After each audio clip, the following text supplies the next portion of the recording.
नमस्कार, स्वागत है आपका। और नए साल की शुरुआत यहाँ पर हो चुकी है। आप सभी को नए वर्ष की बहुत बहुत शुभकामनाएं। पिछले साल हमने यहाँ पर 2025 में ऑल टाइम हाइज बनते हुए देखे थे काफ़ी सारी नॉन एग्री कमोडिटीज़ के लिहाज से। नए साल में एग्री बाजार में क्या ये मूव शिफ्ट होता हुआ नजर आएगा, इस पर करेंगे चर्चा। साथ ही बात करेंगे यहाँ पर क्रिप्टो मार्केट्स की, क्योंकि 2025 की शुरुआत यहाँ पर बहुत स्ट्रांग हुई थी, लेकिन साल खत्म होते होते तक हमने यहाँ पर काफ़ी ज़्यादा तेज़ी हवा होते हुए देखी। 2026 कैसा रह सकता है इस सेगमेंट के लिए, इस पर भी करेंगे चर्चा। लेकिन सबसे पहले आपको ये दिखा दें कि किस तरह से हमने काफ़ी सारी कमोडिटीज़ को परफॉर्म करते हुए देखा है। सोने चांदी अगर आपकी स्क्रीन पर लेकर आएँ तो आपको बता दें कि सोने और चांदी दोनों ने अपने ऑल टाइम हाइज दिसंबर के लास्ट वीक में यहाँ पर बनाए थे और वहाँ से कुछ मुनाफा वसूली भी देखने को मिली। लेकिन ओवरऑल ईयरली अगर हम ट्रेंड्स देखें तो सोने ने फिर भी आपको 74% के रिटर्न्स दिए हैं। चांदी में यहाँ पर $84 अनाउंस का ऑल टाइम हाई बनाने के बाद 72 के आसपास के स्तर फिलहाल हैं, लेकिन उसके बावजूद भी 165% की तेजी यहाँ पर। प्लैटिनम पैलेडियम में भी यहाँ पर अच्छी खासी तेजी देखने को मिली। ऑफकोर्स इंडियन मार्केट्स में इन्वेस्टर्स को इन दोनों मेटल्स में निवेश करने का मौका नहीं मिला, क्योंकि बहुत ही कम तादाद में यहाँ पर फिजिकल प्लैटिनम आता है और पैलेडियम ऑलमोस्ट ना के बराबर है। मेटल्स आपकी स्क्रीन पर लेके आएंगे, क्योंकि यहाँ पर कॉपर एक ऐसी कमोडिटी है जहाँ पर 2026 में भी सबको लगता है कि ये आउट परफॉर्म कर सकती है।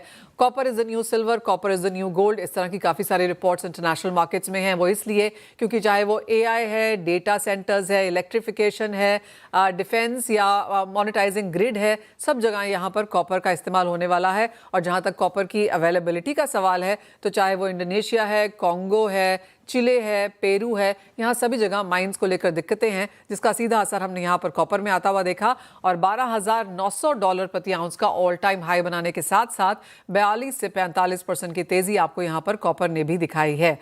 एग्री कमोडिटीज़ की अब यहाँ पर बात की जाए तो यहाँ पर भी तेजी देखने को मिली, सब जगह नहीं, लेकिन जहाँ तक स्पाइसेस हैं, एडिबल ऑयल्स हैं, काफ़ी हद तक कॉफ़ी में हमने यहाँ पर बढ़त आते हुए देखी। गुआर पैक ने अच्छी खासी तेज़ी दिखाई यहाँ पर दिसंबर के महीने में। लेकिन आने वाला साल 2026 अब यहाँ पर कैसा रह सकता है, इस पर चर्चा करने के लिए वसीदा ग्लोबल एशिया के सीईओ सुमित गुप्ता हमारे साथ हैं। सुमित नमस्कार, बहुत शुक्रिया साथ जुड़ने के लिए। आपको नए वर्ष की बहुत बहुत शुभकामनाएं। कैसे देखते हैं आप agriculture as a space to begin with, क्योंकि जैसे ही नया साल शुरू हुआ है बाजार बजट की तरफ देखना शुरू कर देगा। दूसरी बड़ी चीज़ यहाँ पर मौसम होगा, जो इस बार माना जा रहा है कि शायद बिलो नॉर्मल मॉनसून रह सकता है। और तीसरी बात ऑफकोर्स ग्लोबल क्यूज हैं, फिर चाहे वो टैरिफ को लेकर हैं, सारी कंट्रीज की पॉलिसीज को लेकर हैं। तो इन तीनों ही चीज़ों पर आपकी क्या सेंस है? Manisha ji, a very warm welcome to and very happy new year, and especially from a place which is cold but which is not short of opportunities. Okay, and India, I believe, is going to remain as a shining star. 2026 specially 2025 stability के बाद 2026 commodity traders के लिए एक हमें इस साल को ऐसे नहीं देखना चाहिए कि क्या होना चाहिए, लेकिन ये देखना चाहिए कि क्या हो सकता है। Why? Because India is at a place in अपनी जर्नी में, ग्रोथ जर्नी में, where we are at a critical junction where 1 + 1 can become 2 and 1 + 1 can become 11. Okay, and that is where हमको ये देखना चाहिए 2025 में, आज विद ऑल द कंस्ट्रेंट्स, जहां पर हमारे पास फाइनेंशियलाइजेशन ऑफ कमोडिटीज अवेलेबल नहीं है, हम ग्लोबली इतना लिंक नहीं है, जहां पर गवर्नमेंट पॉलिसी अभी भी कई बार आपको दुविधा देती है, उसके बावजूद I think commodity markets in India are very vibrant. 2026 में और अच्छा स्थिति from government point of view रहने वाला है, क्योंकि ग्रेन्स की पोजीशन बहुत अच्छी है। लेकिन अगर हम मेन मापदंड और मेन मैक्रोस देखते हैं, उसमें सबसे इंपॉर्टेंट चीज है हमारे लिए इंडिया का मॉनसून कैसे रहने वाला है 2026 में। जो आज के हिसाब से जो नोवा का मॉडल है, उसके हिसाब से there is a 45% probability of El Nino and 39% probability of a negative IOD है ना, neutral El Nino. That means केवल 16% चांस है एक्सेस मॉनसून के आज, and it is a probabilistic model. तो क्या हम उसके लिए तैयार हैं? नंबर 2, आफ्टर 2025 में जो कमोडिटीज में मंदी रही, स्पेशली ग्रेन्स में, उसके बाद क्या मार्केट में स्पेक्युलेटिव मनी आएगा? नंबर 3, क्या मार्केट में वॉलेटिलिटी आएगी? क्योंकि एक ट्रेडर के लिए तेजी और मंदी इंपॉर्टेंट नहीं होती, ट्रेडर के लिए वॉलेटिलिटी इंपॉर्टेंट होती है। नंबर 4, गवर्नमेंट का attitude towards future and financialisation of commodities क्या रहने वाला है। नंबर 5, एक प्रोसेसर को जब हम मेक इन इंडिया की बात करते हैं और जब हम उसे कोई हेजिंग का मैकेनिज्म नहीं देते, फॉर एग्जाम्पल आज आप फीड प्लांट लगाना चाहते हैं और आपके पास कॉर्न और सोयाबीन हेज करने का तरीका नहीं है, तो actually you create a larger risk for a processor, और इसके कारण कमोडिटीज की फूड प्रोसेसिंग में कम इन्वेस्टमेंट आती है। तो ये सब चीजों को अगर हम देखते हैं और resilience of Indian trading community देखते हैं, और जो बात हमने कल की, it is one sector which is going to give out maximum billionaires in years to come, ये सब चीजें देखते हैं, we are going to have a great year ahead. All right, ये जो आपका लास्ट पॉइंट है, I am sticking to that, जहां पर आप कह रहे हो कि जो अगली बिलियनर्स आने वाले हैं वो फूड मार्केट में से, यहाँ फूड प्रोसेसिंग से आने वाले हैं, तो ये एक इंटरेस्टिंग होगा। और जैसे आपने कहा कि काफ़ी सारी चीज़ें लेकिन इसके ऊपर डिपेंड करेंगी कि किस तरह का इन्वेस्टमेंट, हेजिंग मैकेनिज्म, सरकार की पॉलिसीज़ यहाँ पर देखने को मिलती हैं। सुमित, एक ब्रेक डाउन कर लेते हैं यहाँ पर काफ़ी हद तक कमोडिटीज़ को, और जो एक बेहतर मूव्स हमने आते हुए देखे हैं वो काफ़ी हद तक खाने के तेलों से देखने को मिले, फिर चाहे वो सोयाबीन था, पाम में ऑफ कोर्स गिरावट है, लेकिन बाजार को लगता है कि ये सेगमेंट ऐसा है जहां पर एक सपोर्ट रह सकता है। सनफ्लावर में ऑफ कोर्स इस साल में तेजी देखने को मिली है, तो चाहे वो बायोफ्यूल मैंडेट्स हैं, चाहे वो इंडिया का हायर इंपोर्ट्स है जो कांस्टेंट है, कहां से आप फर्दर सपोर्ट बनता हुआ देखेंगे? Somebody asked me कि एग्री कमोडिटीज क्या है, तो I think it is nothing else but photo commercialisation of photosynthetic products. क्योंकि सूर्य के so technically it is energy. Food is the first solar cell invented by humankind, okay?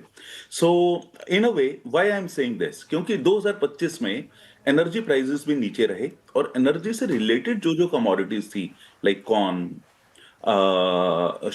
Sugar, कुछ हद तक वेजिटेबल ऑयल्स, उनका प्राइस थोड़ा pressure में रहा ग्लोबली।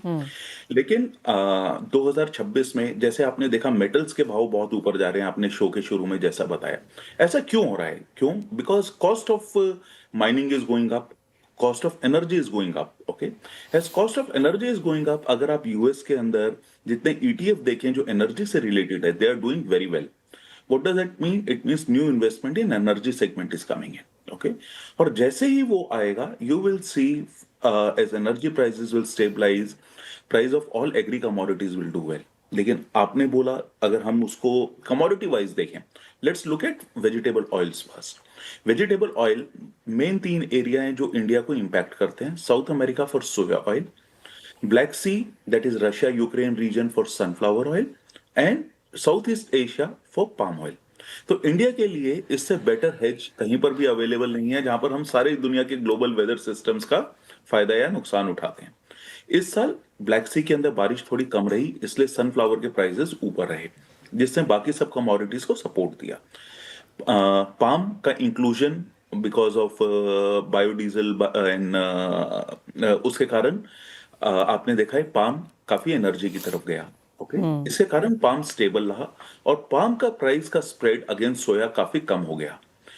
इन सब चीजों को देखते हुए ओवरऑल पूरे साल के अंदर तेल कॉम्प्लेक्स और ऑयल कॉम्प्लेक्स के अंदर एक स्टेबिलिटी बनी रही, और इस साल इंडिया में सोयाबीन की क्रॉप थोड़ी कम है, उसके कारण इंडिया की लोकल प्रोडक्शन सोयाबीन ऑयल की कम रहेगी, and hence there will be larger import, थोड़ा क्वांटिटी बढ़ेगा इंपोर्ट का।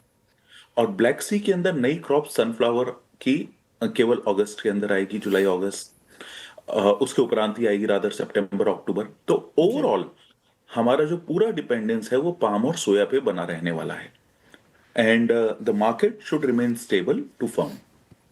तो यानी कि बढ़त यहाँ पर खाने के तेलों में लगातार बनी रह सकती है। सुमित, अगर हम 2026 की अब यहाँ पर बात करें, जैसे आपने कहा खाने के तेलों में तेजी रहेगी, बाकी कौन सी एग्री कमोडिटीज पर आपकी नज़र है और क्या क्यूज आप वॉच करना चाहेंगे? क्योंकि जैसे आपने शुरुआत में कहा ग्रेन्स की सफिशिएंट अवेलेबिलिटी है ना सिर्फ भारत में बट ग्लोबली मार्केट्स में भी। ऑफकोर्स मानसून एक यहाँ पर डेटरेंट रह सकता है, लेकिन चाहे पल्सेस की बात की जाए, स्पाइसेस हैं, शुगर आपने मेंशन किया इस साल कमज़ोर है बिकॉज ऑफ फ्यूल प्राइसेस जो भी कमज़ोर हैं यहाँ पर, लेकिन किस तरह के ट्रेंड्स अब आगे जाके बन सकते हैं? एडिबल ऑयल हम बात कर चुके हैं, बाकी overall as an agri space अगर हम कमोडिटीज देखें, कहाँ पर आपकी नज़र रहेगी? Manisha ji, I will put this way. A trader always start their year with a hope. Okay. Why hope? Because they always have to be optimistic. Okay. That tomorrow will be better than today. But अगर इसको हम पूरे hope को अगर हम numbers में देखें, तो that becomes luck. Okay. And what are those numbers that somebody needs to watch, और जो आप विश्लेषण चाहती हैं? नंबर 1 इज मॉनसून, जो सबसे इंपॉर्टेंट पैरामीटर है। अगर आप मैं एक्चुअली कल ही एक एनालिसिस कर रहा था, 2014 से 2025 के बीच में केवल 4 साल ऐसे आए जब हमारे यहाँ बारिश कम हुई। ओके। एंड 7 साल ऐसे रहे जब बारिश अच्छी या नॉर्मल रही या अच्छी रही। तो 2026 में when we are starting there is a higher probability, again I am saying probability of equal और लेस रेनफॉल। जी। सो ये एक फैक्टर देखना है। दूसरा, हमारी विंटर्स अभी तक रिलेटिवली वार्मर देन नॉर्मल है, उसकी चना और वीट की ईल्ड के ऊपर क्या इंपैक्ट आ सकता है, हमें वो देखना है। और ये इंपैक्ट केवल इस साल के लिए नहीं, अब हमको ये weather models year on year, month on month run करने हैं। बिकॉज अगर हमको विकसित भारत 2047 तक बनना है, तो कोई भी कंट्री बिना फूड की सेल्फ सफिशिएंसी के विकसित नहीं हो सकता है।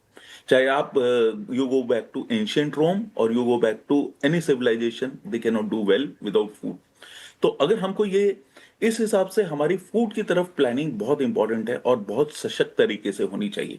जो आज मैं ऐसे बोलूंगा, आज भी इंडिया के जो फूड मिनिस्टर है वो इंद्रदेव हैं, क्योंकि प्लानिंग से ज्यादा चांस के ऊपर काम किया जाता है। जी। तो मैं ऐसे बोलूंगा कि अगर हमको ये साल अगले ट्रेड के लिए और सबके लिए अच्छा करना है, तो इंडिया के अंदर बेटर डेटा अवेलेबिलिटी होनी चाहिए यूजर्स के। मोर हमारी गवर्नमेंट को, हमारे प्राइवेट इंस्टीट्यूशंस को क्रॉप फोरकास्टिंग की तरफ ज्यादा इन्वेस्टमेंट करनी चाहिए।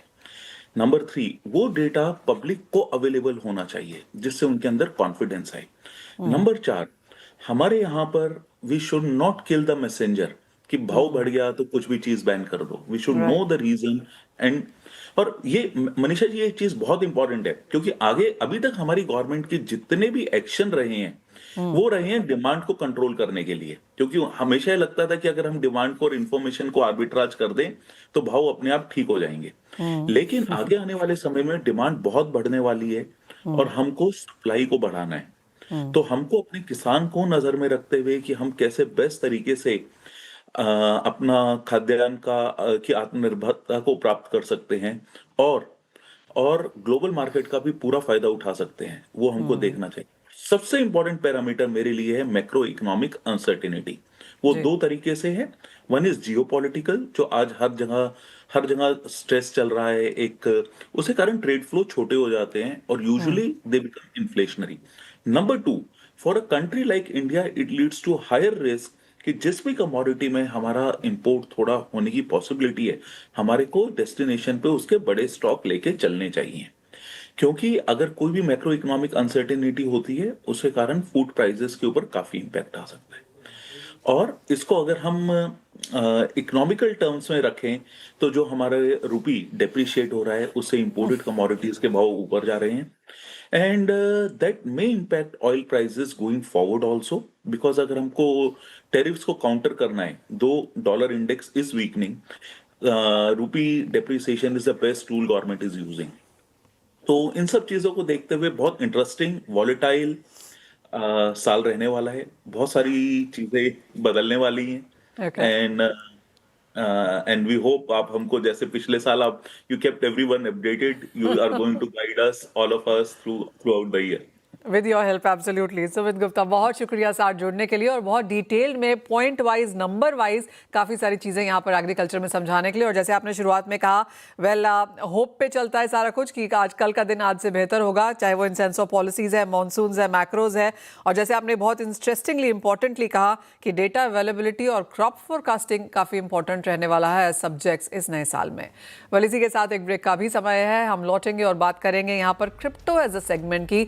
मुद्रिक्स के सीईओ एडुल पटेल जुड़ेंगे हमारे साथ।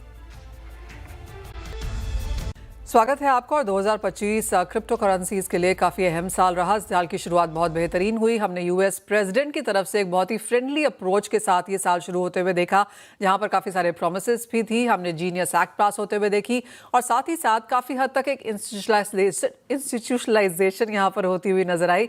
कॉर्पोरेट ट्रेजरीज में, सॉवरेन्स में यहाँ पर क्रिप्टो को अहमियत मिलते हुए हमने देखी। ETFs नए वाले भी आए जो ऑलरेडी एग्जिस्टिंग थे 2024 से, वहाँ पर भी भागीदारी हमने काफ़ी स्ट्रॉन्ग आते हुए देखी। लेकिन second half of the year में यहाँ पर एक अच्छी खासी मुनाफा वसूली। और जैसे आप देख सकते हैं 2025 में ख़त्म होते होते क्रिप्टोज काफ़ी हद तक यहाँ पर इन द नेगेटिव टेरिटरी। हमारे साथ मुद्रिक्स के सीईओ एडुल पटेल हैं।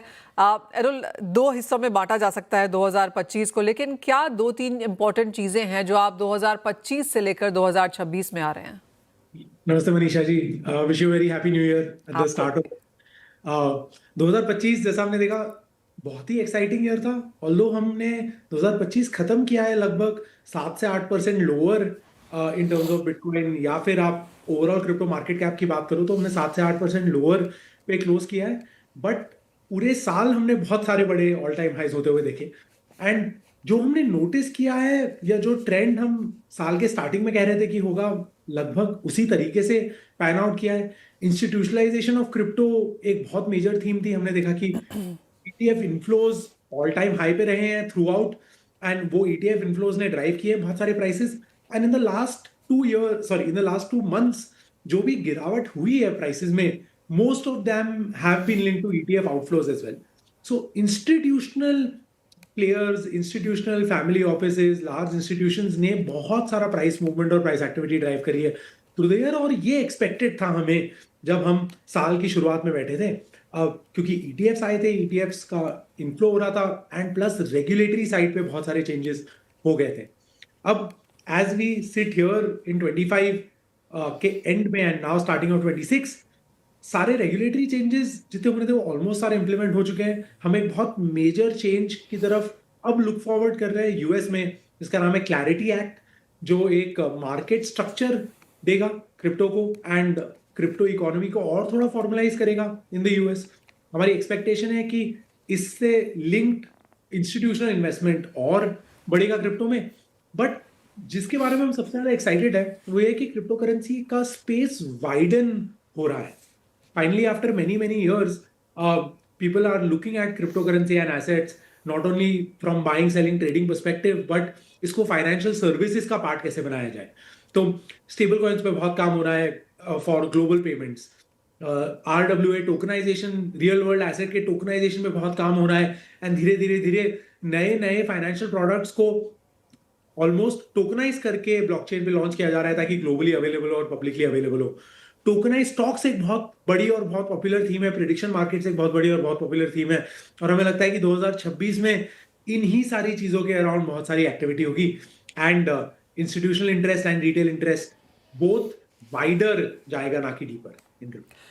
रियल एसेट वर्ल्ड केसेस जो हैं ऑफ कोर्स वहाँ पर हमने एक अच्छी खासी बढ़त आते हुए देखी, वो नंबर्स यहाँ पर काफ़ी स्ट्रॉन्ग हैं। और दूसरा थीम 2025 में एडल स्टेबल कॉइन्स को लेकर रहा, जहाँ पर हमने यूएस से तो बहुत बड़ी पुश आता हुआ देखा ही, लेकिन वेरियस अदर कंट्रीज जहाँ पे उनकी बात अब होने लगी है। क्रॉस बॉर्डर सेटलमेंट में हमने इसे देखा, जापान में थोड़े से गेंस आते हुए नजर आया, रशिया ऑफ कोर्स यहाँ पर काफ़ी बड़े मूव से आगे बनता हुआ नजर आया। तो आपको लगता है 2025 में हमने काफ़ी कंट्रीज की तरफ से एक प्रोग्रेस यहाँ पर बनते हुए देखी, बारिंग इंडिया? मनीषा जी, तो ये रेगुलेटरी वेव होती है। टेक्नोलॉजी तो बहुत पहले बन चुकी थी, एंड लास्ट एक ईयर में जो मेजर कंट्रीज है वहां पे रेगुलेटरी अडॉप्शन फोरफ्रंट पे था, एंड आई थिंक वो रेगुलेटरी अडॉप्शन अब धीरे धीरे ट्रिकल कर रहा है और सारी कंट्रीज में भी। तो अर्लियर इन द ईयर हमने यूरोप, यूएस में एक्टिविटी होते हुए देखी, जापान, सिंगापुर में एक्टिविटी होते हुए देखी। Later on in the year more developing countries में प्रोग्रेस हो रही थी। In fact as we start the year this year it's expected कि वियतनाम में स्टेबल कॉइन्स लीगलाइज हो रहे हैं, मलेशिया में स्टेबल कॉइन्स के अराउंड एक प्रॉपर फ्रेमवर्क आ रहा है।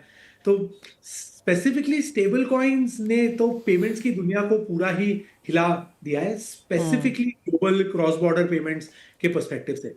इंडिया में हम यूपीआई के द्वारा शील्डेड है, और हम एक यूपीआई के बबल में रहते हैं, and we are all very happy with the payment infrastructure that we have. But most of the world को अवेलेबल नहीं है, इसलिए हमें the real impact of stable coins नजर नहीं आता है। बट क्रॉस बॉर्डर पर्सपेक्टिव से, लोकल पेमेंट्स पर्सपेक्टिव से स्टेबल कॉइन बस बढ़ ही रहा है। एंड मेरे हिसाब से stable coins are like the first real world asset to be tokenised, right? आप करेंसी को टोकनाइज करके उसको ब्लॉकचेन पे डाल के उसके यूज केसेस बिल्ड कर रहे हो, तो उसी तरीके से बाकी चीजें भी बिल्ड होगी over the next year. Anil, अगर इंडियन मार्केट्स की यहाँ पर बात की जाए तो 2025 ऑफ कोर्स वो नंबर्स थोड़ी देर में आएंगे। आई एम अज्यूमिंग कि आप अभी भी वो सारे डेटा असेस एंड एनालाइज कर रहे होंगे, लेकिन किस तरह से आप ये साल यहाँ पर बनता हुआ देखते हैं जहाँ तक अडॉप्टेबिलिटी की बात आती है? करेक्ट। तो 2025 में जैसे हमने पहले भी डिस्कस किया था कि जो हमने नोटिस किया है वो ये नहीं है कि बहुत सारा रिटेल इन्फ्लो आ रहा है। हमने ये देखा कि जो पुराने रिटेल यूजर्स थे वो वापस पार्टिसिपेट कर रहे हैं, वो धीरे धीरे करके एसआईपी सेटअप कर रहे हैं, धीरे धीरे करके अपने पोर्टफोलियो को ग्रो कर रहे हैं from a short term trading perspective to a long term investment perspective. ये एक डेफिनेट ट्रेंड था जो हमने देखा।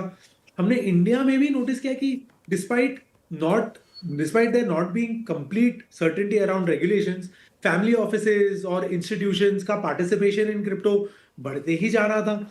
तो दैट्स द अदर ट्रेंड जो हमने देखा 2026 में। मुझे लगता है कि ये फैमिली ऑफिस और इंस्टीट्यूशन वाला ट्रेंड और ज्यादा डीपर होगा एंड उस तरफ और प्रोग्रेस होगी। रिटेल वाली साइड हम ये नोटिस कर रहे हैं कि ट्रेडिंग एक्टिविटी स्पेशली थोड़ा बहुत एफएनओ की तरफ ट्रेडिंग एक्टिविटी बढ़ते जा रही है एंड वी एक्सपेक्ट कि वो भी ग्रो करेगा 26 में। ऑलराइट, एडुल ऑल क्या वॉच करना चाहेंगे 2026 में इन सेंस ऑफ पॉलिसी हो? बजट बहुत दूर नहीं है यहाँ से। हर 4 साल में हम देखते हैं कि एक सिक्लिकल मूव यहाँ पर हम क्रिप्टो में आता हुआ देखते हैं। बिटकॉइन हार्विंग के बाद एक्सपेक्टेड था शायद एक मुनाफा वसूली आएगी, लेकिन हमने उससे पहले बहुत बड़ा एक चार्ट बनते हुए देखा on the higher side and then profit taking. 2026 in sense of policy और प्राइस मूव्स के लिहाज से आपको कैसा लगता है? प्राइस मूव्स के लिहाज से मुझे ऐसा लगता है कि रिलेटिव स्टेबिलिटी रहेगी और बहुत ज्यादा प्राइस बाउंड होगा। अगर आप बिटकॉइन को स्पेसिफिकली देखो तो ईयर ओवर ईयर बिटकॉइन का वॉलेटिलिटी कम ही होते जा रहा है and that shows that the market is maturing specifically in terms of bitcoin. And वो इसलिए भी ज्यादा हो रहा है क्योंकि इंस्टीट्यूशनल अडॉप्शन बढ़ रहा है। मेरे को लग रहा है ये ट्रेंड 26 में कंटिन्यू करेगा, इनफैक्ट और एक्सटेंड ही होगा and most of that extension will be driven by better policy infrastructure, specifically outside India.